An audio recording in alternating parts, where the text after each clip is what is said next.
The 7th of October is simply the trigger event of the third act of the settler colonial project.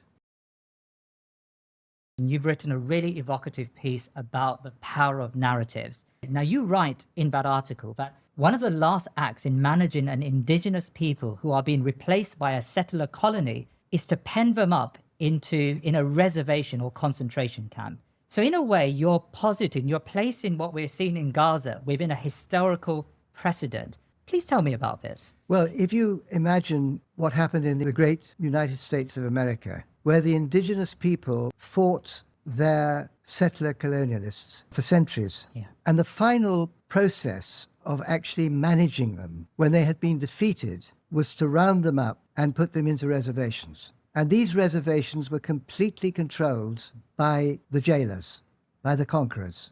What went in, what went out, what they could do. If they came off the reservation, they were in trouble. And they were basically kept in a kind of cold storage, just alive, because that was the end of the process. And this has been used since then, because this was in the mid-late 19th century. It was going on in America. But it was then used in the Boer War, because the British were having terrible trouble actually dealing with the Boers. So they broke the country up into regions, and then they literally, like cattle, they brought the people into these barbed wire reservations. Beginning of the 20th century. That was South sort of Africa. it was the end of the 19th century. Yeah. And it was a terrible thing. I mean, there was a terrible starvation. Children died, women died, families were destroyed. And then there was Libya, where it was used to great effect, because again, the Italians in their attempt to recreate their Roman Empire and take over Libya as a part of their world, they had a tremendously difficult time in quelling the resistance. So they introduced this process, because once you've put the people into an area which you can control, you can gradually limit their movement little by little. Gaza is just another example of this. The Gazans are in since 2007. They've been in a space which has been completely controlled from air, from sea, from land, and nothing goes in or out. They are totally under the control of the occupier. So this is a horrible process which becomes inevitable when a settler colony is having to deal with the final remnants, if you like, of the people that they are replacing. But of course, in the case of Palestine, too many Palestinians are far too such an amazing culture. So what we're seeing is something that has happened many times, but in this particular instance, we don't have words now any longer to describe it. That's perfectly true. In your article, you talk about the final stage. Now, the people of Gaza have been penned into this concentration camp since 2007, yet you argue that on October the 7th, the opportunity was given to Israel to institute this final stage. What in your mind is this final stage? Well, the final stage is basically either you ethnically cleanse and get rid of the people, or you subjugate them permanently, or you kill them. That's it. There's nothing else.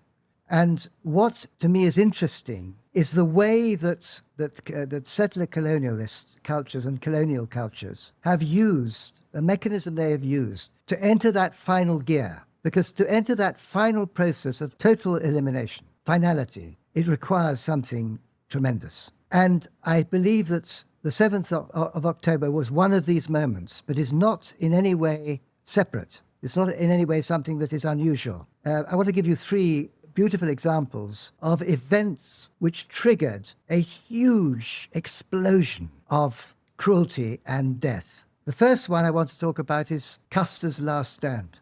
The moment when, towards the end of the great resistance of the Sioux Indians and the tribes, but the Sioux indigenous people of America. And they were in Montana, and they'd literally been in this last part, a place where they were able to live as they could live properly. And the treaty was there with the Americans for them to stay there. Yeah. But then gold was found. And of course, the gold diggers moved in, and the army moved in to break the treaty and to move them on. And they had a great warlord, a great leader in Chief Sitting Bull. He was a magnificent warrior and a very wise leader. And they came together, and the 7th Cavalry was sent under the command of Colonel Custer. And a battle ensued, and the Sioux won a great victory. and the whole of that 7th Troop was destroyed. The impact back in Washington was volcanic. This was a catastrophe. And it was not viewed, as Chief Sitting Bull said, when you win a battle, you call it a victory. When we win a battle, you call it a massacre. And of course, that's how it was reported. And Custer became an emblem of heroic chivalry. His statues went up all over America. His paintings of this last final stand when he nobly was standing there against all these savages. And the result was, of course, that a huge explosion to destroy the savages. And they sent the army and they rounded up and they went through that final process of destroying, crushing all resistance and placing the Sioux in the reservations. So this is an example where that event triggered this absolute slaughter and demonization of the...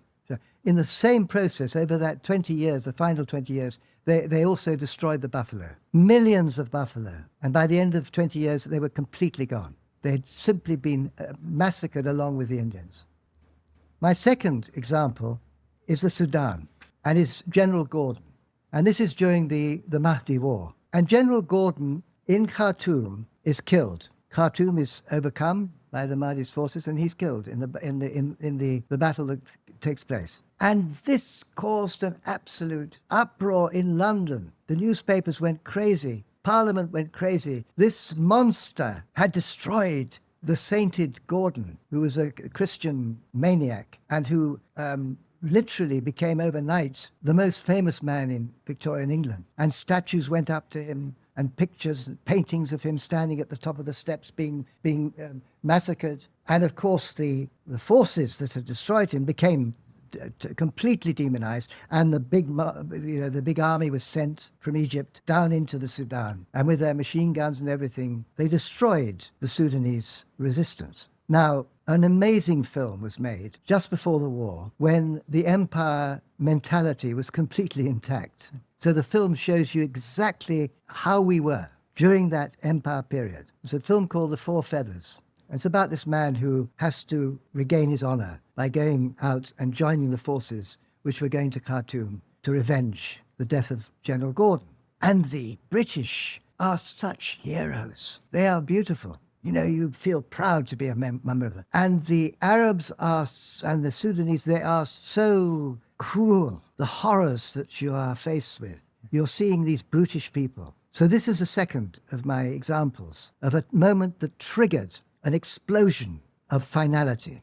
And the third, of course, is what was called by the British the Indian Mutiny of 1857, and which was by the Indians the Great Rebellion, and of course a great rebellion which followed many rebellions, but was the one that very nearly succeeded. And the event, and I was brought up with this because, as I told you in with our last visit, that I was educated for empire. Yeah. And the Black Hole of Calcutta was the most powerful image I had as a child about India. And the Black Hole of Calcutta basically was when, I'll just read it here, because the Black Hole of Calcutta refers to a prison cell which was used to hold 146 mostly British prisoners captured after the Nawab of Bengal had taken over the city from the East India Company. Interred on 20th of June 1756 in a tiny cell in Fort William. 123 of the prisoners died of dehydration and suffocation.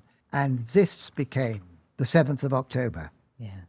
This became the moment when the Indians turned into monsters, full monsters. And the reaction back from England was huge. And after the defeat of the rebellion, the most terrible bloodletting took place. And a great part of that bloodletting was directed at the Muslims. The last of the Mughal emperors in Delhi was deposed and sent to die in Burma. It's a terrible story. Yeah. And Delhi was decimated. The beautiful city of Delhi, a city of such scholarship, was destroyed. People were taken and tied onto the end of cannons and blown up. Wherever you went, they said that the trees had people hanging from them. The summary justice was being going on all over the place. And for the Muslims, it was a time when the knowledge world of Islam in India was decimated.